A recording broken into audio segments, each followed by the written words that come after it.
We knew it would probably be the last time the Phillies would ever, or minor league baseball would ever be at Duncan Park.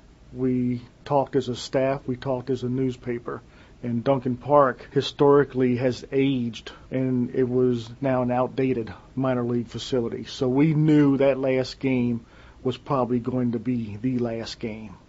And we assigned everybody a specific assignment to do because of our deadlines, and we cleared everything out in the newspaper so that sports would have the last pages that night. We had prepared for rain, knowing that we could push a deadline a little bit. The interesting part of that night was the fireworks. The city code wouldn't let the fireworks in that neighborhood go off, I think, after midnight, if I'm not mistaken. And we got, our writers and us were talking, we had several writers at the game, and I was at the game, and that's what the fans were waiting for, too, were the fireworks. And they were worried that the rain would push it out, and they would make announcements, we will have fireworks. And they had their fireworks, and the next day the calls came in over the boom sounds around the ballpark early that morning. I think the ball players knew, throughout the year, they knew this was going to be about the last one. And at that particular time, there weren't big crowds there. The crowds were minimum.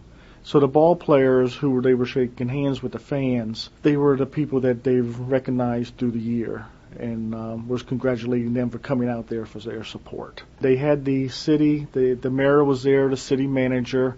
They had John Henry Moss, president of the South Atlantic League, and a Philly representative. They had somebody from the Herald-Journal, myself there. And it was recognition of thanking us and also being part of the Phillies for 20 plus years being in Duncan Park. It was the end. So this was, Mel Roberts was there, and it was just a way to say thanks, I think, and recognize the people who have worked hard to keep them there that long. As part of the sports staff, we talked, and it was sad that we knew this was going to be it. And just the memories of the people, it was a bittersweet type of memory, but it was one. I remember standing on the field, pouring rain, coat and tie, and told myself, I will not take this coat and tie off. This is the last game. This is the least I can do in memory of all the players.